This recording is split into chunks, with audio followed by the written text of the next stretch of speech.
তো এই ভিডিওতে আমরা ২ টা কন্ট্রোলার ক্রিয়েট করব এবং এই ২ টা কন্ট্রোলার থেকে এই ২ টা রিপোজিটরি যেমন প্রোডাক্ট রিপোজিটরি এবং ক্যাটেগরি রিপোজিটরি এই ২ টা ইউজ করব এবং এর মাধ্যমে আমরা দেখাবো যে কিভাবে আমরা রিপোজিটরি প্যাটার্ন ইউজ করতেছি। সো যে আপনি যদি আগের ভিডিওটি না দেখে থাকেন তাহলে উপরে আই বাটনটি ক্লিক করে অথবা নিচের ডেসক্রিপশন থেকে লিংকটা নিয়ে আমাদের পার্ট 1 ভিডিওটা দেখে আসুন। এরপর এই ভিডিওটা কন্টিনিউ করুন। সো এখন আমরা আমাদের কন্ট্রোলার ক্রিয়েট করার জন্য এখানে কন্ট্রোলার উপর রাইট ক্লিক করব এবং এখানে অ্যাড এ ক্লিক করব, দেন কন্ট্রোলারে ক্লিক করব। আমরা একটি এমবিসি কন্ট্রোলার ক্রিয়েট করব এবং এটা এমটি হবে। সো আমরা সিলেক্ট করব এমবিসি কন্ট্রোলার এমটি এবং ক্লিক করব অ্যাড। এরপর আমাদের কন্ট্রোলার নাম দেব প্রোডাক্টস কন্ট্রোলার। এখন আমরা দেখতে পাচ্ছি যে আমাদের প্রোডাক্টস কন্ট্রোলারটি ক্রিয়েট হয়ে গেছে।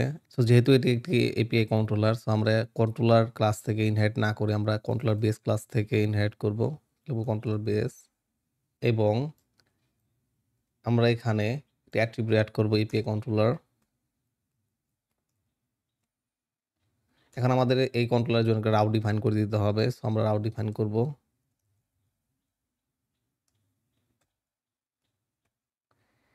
API slash products.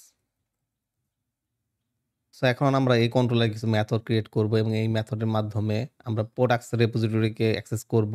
এর মাধ্যমে আমরা ডাটা ভিউ করব, ডাটা ডিলিট করব, ডাটা এড করব এবং ডাটা ডিলিট করব। সো আমরা তাহলে আমাদের প্রথম যে মেথডটা সেটা হলো গেট প্রোডাক্টস, যেটা সকল প্রোডাক্টের ডাটা আমাদের রিটার্ন করবে সেটা লিখব। সো এজন্য আমাদের এপিআইটা হবে গেট এপিআই এবং এটা হবে এপিআই স্ল্যাশ প্রোডাক্টস। আমাদের হবে http গেট, দেন আমাদের হবে public async task action result. যেহেতু এই মেথডটা আমাদের একটি প্রোডাক্টের লিস্ট রেসপন্স আকারে পাঠাবে, সো আমরা লিখব IEnumerable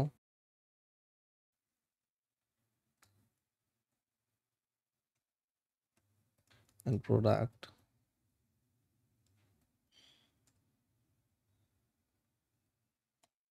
দেন আমাদের মেথডটার নাম হবে gate products.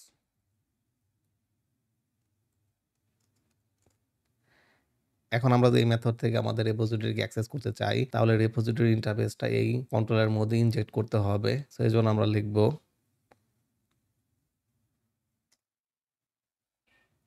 Private read only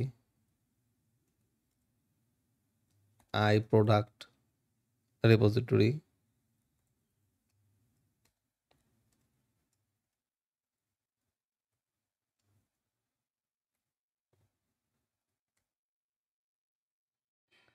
এখন আমরা একটা কনস্ট্রাক্টরের মাধ্যমে এই কন্ট্রোলারে আমাদের রেপোজিটরিটা ইনজেক্ট করব।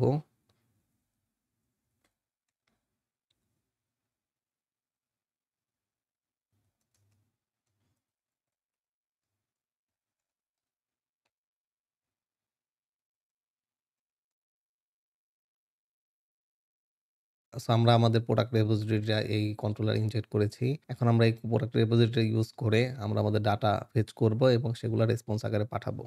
সো সকল প্রোডাক্টের জন্য আমরা লিখব var products product repository dot gate product with categories. So এটি আমাদের সকল প্রোডাক্ট পাঠাবে এবং সাথে সাথে প্রোডাক্টের যে ক্যাটাগরিতে বিলং করে সেটাও পাঠাবে। রিটার্ন করব ওকে প্রোডাক্টস। সো আমরা দেখতে পাচ্ছি যে আমাদের গেট প্রোডাক্টস এই মেথডটি ক্রিয়েট হয়ে গেছে। এখন আমরা এই মেথডটি টেস্ট করব। যেহেতু আমরা প্রোডাক্টের ডাটাটা যখন রেসপন্স আকারে পাঠাচ্ছি সেটা জেসন আকারে সেন্ড করতেছি। সো আমাদের একটা নতুন লাইব্রেরি ইনস্টল করতে হবে, সেটা হলো নিউটন সফট জেসন। সো আমরা আমাদের রেপোজিটরি লেয়ার টেস্টে রাইট ক্লিক করব, দেন ম্যানেজ নিউগার প্যাকেজে ক্লিক করব। এখানে লিখব নিউটন সফট জেসন। সো আমরা Microsoft ASP.NET core MBC Newton soft Jason এটা ক্লিক সিলেক্ট করব এবং এটা ইনস্টল করব। সেটা আমাদের ইনস্টল হয়ে গেছে। তো এখন আমরা program.cs এ চলে যাব এবং এখানে builder.services.add controllers এখানে লিখব dot add Newton soft JSON. Then আমরা লিখব options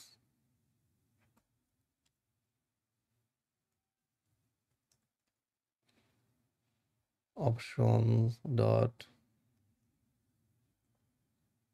serialize setting dot reference looping handle.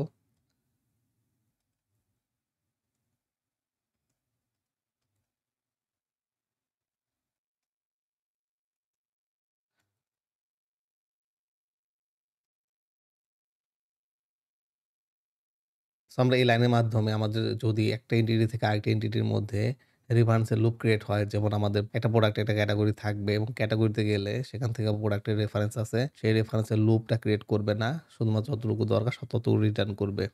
এবং এর সাথে সাথে আমরা দেখতে পারি যে আমাদের এপিআই ডকুমেন্টেশনের জন্য আমরা সোয়াগার ইউজ করেছি এবং সোয়াগার ইউআইটা এখানে ইউজ করেছি। সো আমরা একটি লাইব্রেরি ইনস্টল করেছি, সেটা হলো সোয়াগার জেন।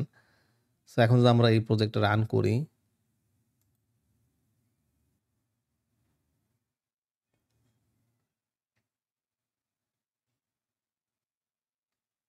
এবং এই লিঙ্কে যাই,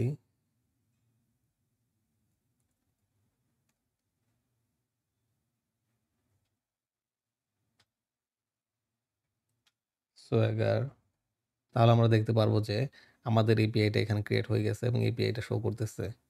আমাদের এপিআইটা হবে /API/products। তো আমরা যদি এপিআইটি ট্রাই আউট করে দেখতে চাই তাহলে ক্লিক করবো ট্রাই আউট। আমাদের এপিআই কোনো প্যারামিটার পাস করতেছে না, তাহলে আমরা যদি এখানে এক্সিকিউটে ক্লিক করি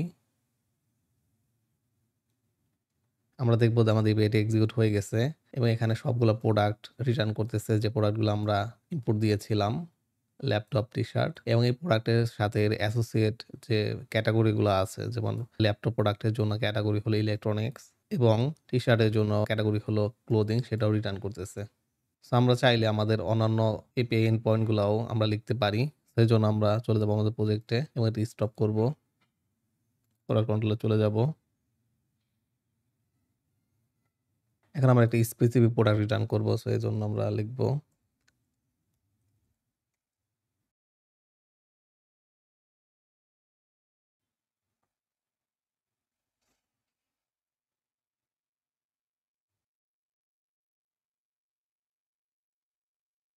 স্পেসিফিক গেট মেথড, যেটাতে আমরা একটা স্পেসিফিক আইডি পাঠাবো।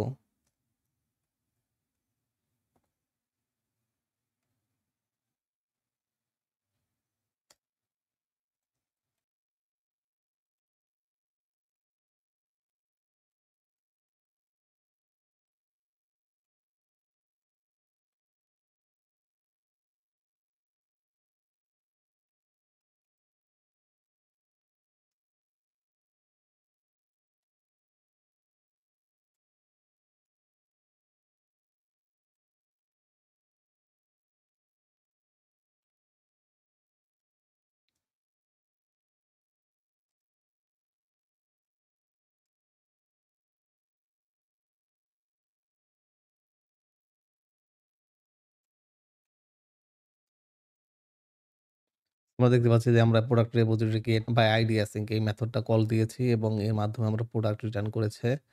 আমরা চেক করবো যে আমাদের প্রোডাক্টটা নাল কিনা। যদি আমাদের প্রোডাক্টটা নাল হয় তাহলে আমরা পাঠাবো নট ফাউন্ড,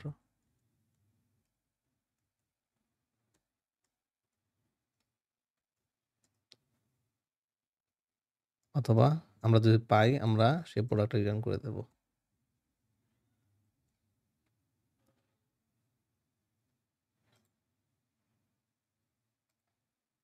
এরপর চাইলে আমরা প্রোডাক্ট লিস্ট নিয়ে আসতে পারি ক্যাটেগরি ওয়াইজ, অর্থাৎ আমরা একটা ক্যাটেগরি আইডি পাঠাবো এবং সেই ক্যাটেগরিতে যে প্রোডাক্ট বিলং করবে সবগুলো প্রোডাক্ট আমাদের রিটার্ন করবে।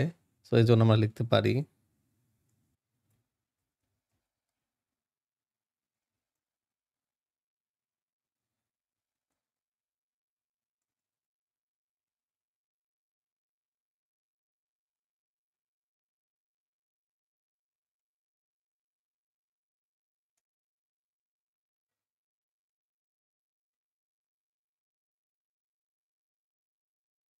ক্যাটেগরি স্ল্যাশ, আমরা পাঠাবো একটা ক্যাটেগরি আইডি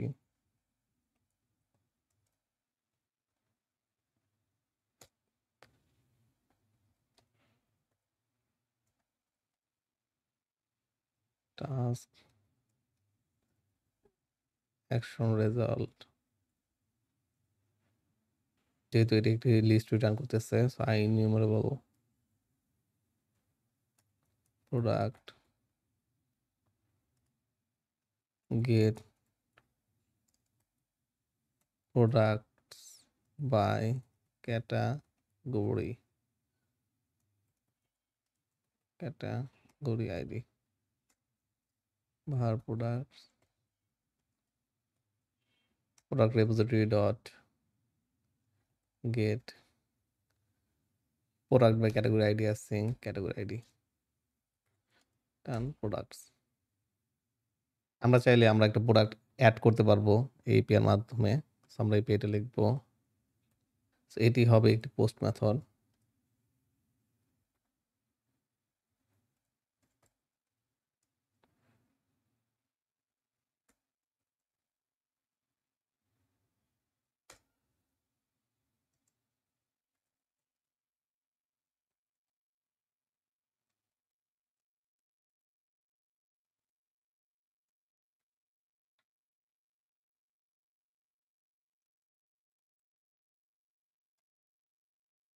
create product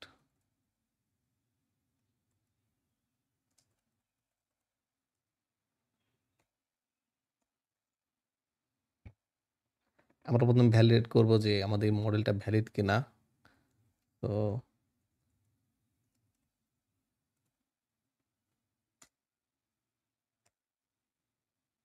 যদি ভ্যালিড না হয় তাহলে আমরা বলবো যে ব্যাড রিকোয়েস্ট।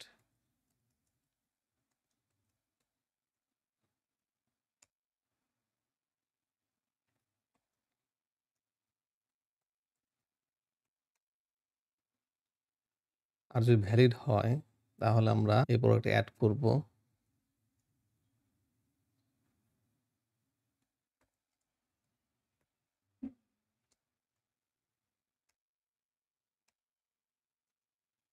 দেন আমরা চেঞ্জগুলো সেভ করব।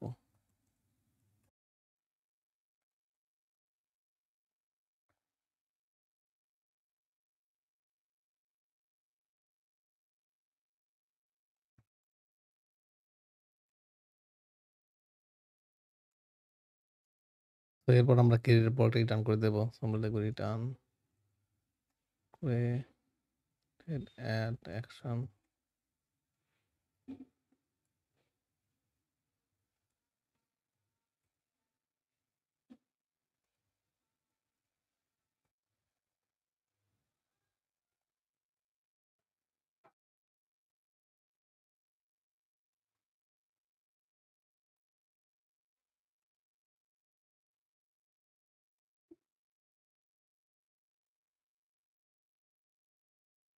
এরপর চাইলে আমরা আমাদের প্রোডাক্টটা ডিলিট করার ফাংশনটি লিখতে পারি।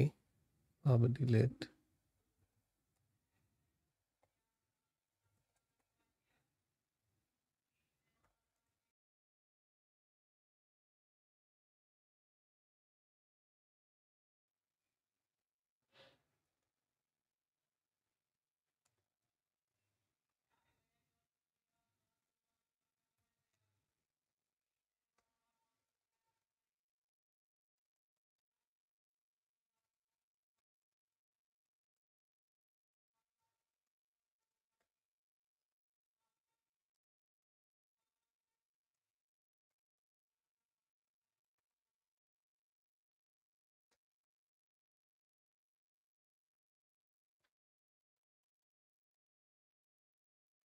সো ডিলের জন্য আমরা প্রোডাক্ট রিপোজিটরি থেকে আমরা প্রথমে আইডি দিয়ে আমাদের প্রোডাক্টটা সার্চ করে নিয়ে আসবো। গেট বাই আইডি দেন আমরা দেখব এই প্রোডাক্টটা আছে কিনা। যদি না থাকে আমরা পাঠাবো যে নট ফাউন্ড। আর যদি থাকে তাহলে আমরা এই প্রোডাক্টটা ডিলিট করব। সো আমরা লিখব রিমুভ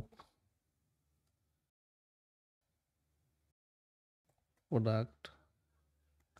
দেন আমরা এই চেঞ্জেসগুলো সেভ করব। সো লিখব await product repository dot save async এবং দেন আমরা পাঠিয়ে দেবো নো কন্টেন্ট। যেহেতু ডিলিট হয়ে গেছে আমাদের কন্টেন্টটা।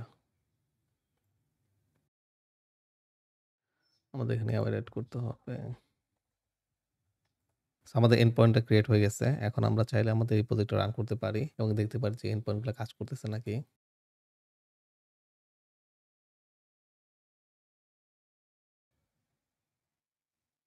সো আমরা যদি এই লিঙ্কে যাই, পেজটা রিফ্রেশ করি, তো আমরা দেখব যে আমাদের সকল এন্ড পয়েন্ট গুলো এখানে শো করতেছে।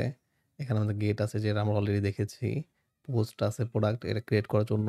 দেন গেট স্পেসিফিক প্রোডাক্ট আইডি ধরে, যেমন ডিলেট আছে এবং ক্যাটেগরি আইডি ধরে আছে। সো আমরা একটি স্পেসিফিক আইডি ট্রাই করি। সো আমরা যদি এখানে একটা আইডি প্রোভাইড করি 1 আমরা এক্সিকিউট করি। আমরা দেখব যে আমাদের যে প্রোডাক্টের আইডি 1 সেটা হলো ল্যাপটপ, সেটা এখানে রিটার্ন করেছে। আমরা চাইলে আমাদের আইডিটা চেঞ্জ করে দিতে পারি। এক্সিট ক্লিক করি। আমাদের আইডি যেটা 2 সেটা রিটার্ন করেছে। এখন আমরা চাইলে গেট বাই ক্যাটেগরি আইডি সেটা দেখতে পারি। সো আমরা যদি ক্যাটেগরি আইডি 1 দেই এবং এক্সিট ক্লিক করি। সো আমাদের যে ক্যাটেগরি আইডি 1 সেই প্রোডাক্টের আর এখানে শো করতেছে।